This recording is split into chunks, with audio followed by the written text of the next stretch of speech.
Jim, this is Joel. It's sure nice to see you today. There's the good news. So bed's right around that plane line.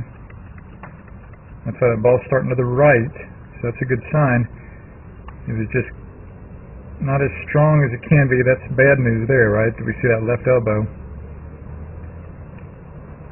off your side at that point in the follow-through? That's because through impact, right? Those arms were getting more scrunched as you went through the ball there, Jim. So, again, the swing didn't look great right there, but it didn't look terrible either. But those arms can definitely look better. So, the thing I wanted to impress upon you today was something about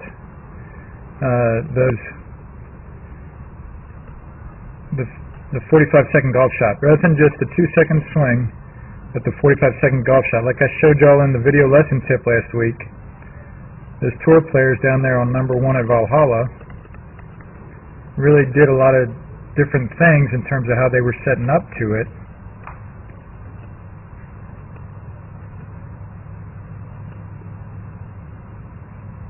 Down there at Valhalla, and so, you know, here's Mickelson, he's aimed a certain way. You see Ken Perry was aimed quite a bit to the left. Here Mickelson's aimed quite a bit to the right. There's Stricker's aimed to the left quite a bit.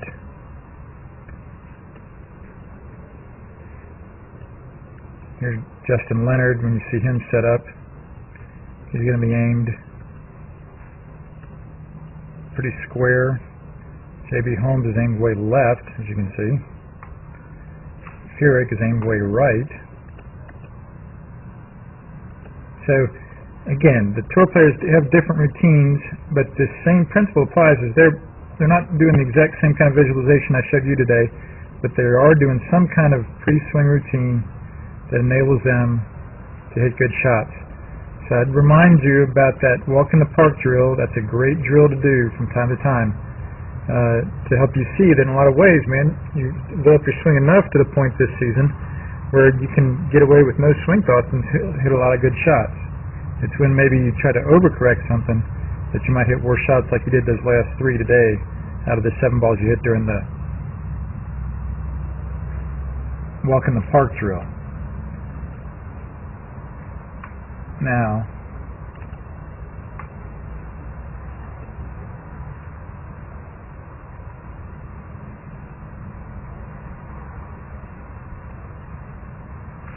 and then the other thing I want you to really be aware of is that when it comes to the putting, chipping, and pitching, the most important thing is the distance control. Here you see one of my young students hitting 10 balls up there, one-on-one in the hole. Now it'll look pretty good here from this angle, but when you look at it from this angle, see, this is from where he hit it from, looking down the target line. They look pretty good, but then when you look at it, walk around to the right side of the hole and look at it along the x-axis, they're not going to look as good because distance is more important than direction. Now we look at it from the blimp view, and sure enough, you see the ones that have been hit the perfect distance are going to be the ones that are going to eliminate the chance of a 3-putt. And that's the same thing for chipping and pitching. Pretty easy to hit it straight along the x-axis. The correct distance along the y-axis, Jim, will be the tougher challenge. So I want you to use that routine I showed you for putting and then extend it on out into chipping, pitching, and your approach shots and your drives. Thanks. I'll be seeing you soon, Jim. Good work today. Hi, this is Joel. I'm here at Dr. Todd Elworth's office. He's one of the best chiropractors in the region. He's a TPI certified golf fitness professional, and I really want you to know about him because he can help you a lot with your golf fitness, just as he's helped my young student Taylor here in the last year or so. And how we met, Taylor came into my office with back pain. What we took him through is numerous screens to find out why he had the back pain. I don't only treat back pain, but my second goal is to find out exactly why he has this problem. So we analyzed him, we find out he has some certain weaknesses, we put him on some strengthening exercises, and he's doing very well. He's done great. He's had very little back pain, and that's mainly because he injured himself working too hard at the golf course. So he's done his exercises, he's felt great. I'm very, very thankful that Todd's been able to help Taylor in this great way. And I want him to help you too if you have any questions at all about your golf fitness. Thank you. Thank you. This is Joel Suggs. I sure enjoyed meeting you down at the Cincinnati Golf Show this weekend and showing you your swing on the 2D equipment that I have. And so I want to take about 2 or 3 minutes to just show you around Meadowlinks. This is the studio I use in the winter for all my students. You see there's the down-the-line camera angle for our 2D equipment. And then we have the face-on camera angle also. And then what we also have here is 3D equipment to where I can show you your swing from 6 different camera angles with this 3D equipment. And we can get your swing from down to the 1/120th of a second in terms of exactly what your hips, shoulders, and hands are doing in the swing. And then also, I have the most realistic hitting curve I've ever seen from PuttersEdge.com. So when you hit your full shot, it feels as realistic as possible. And then I have 3 different green speeds for you to practice your putting. 9.5 on the step meter, 10.5 on the step meter, and 12.5 on the step meter. That's benefited my students tremendously. And then also I have a lot of learning aids like this Smart Stick. You can see the rest of those learning aids over here in my bag that we can work on to help you learn the certain fields in your golf swing that you and I both want. And then also I help my students a lot with their equipment through the winter. This is a frequency analyzer where we twang your club and it gives us a reading here. And then also we plot your whole set, each club on these lines to see if the set is really matched or not. Quite often they aren't, and it helps my students tremendously when they find out what clubs are the offending clubs. Then if we get tired of being indoors and we want to go outdoors and hit some, we can do that. It's my daughter.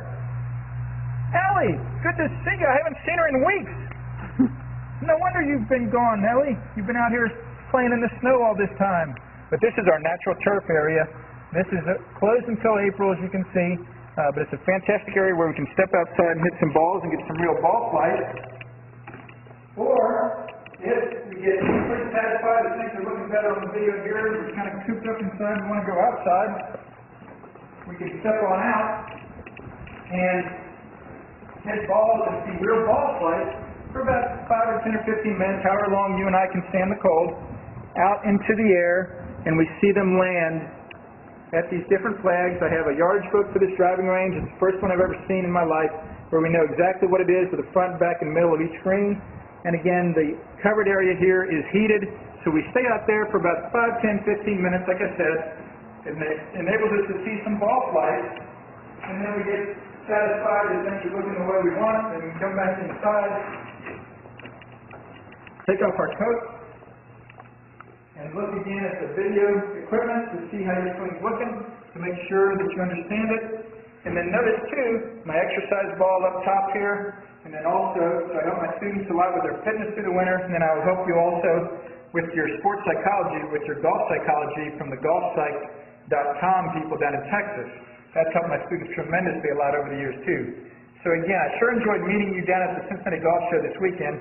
I look forward to seeing you again out here this summer at Meadowlinks, or even right now in the winter. I have a lot of people that work on their games with me right through the winter.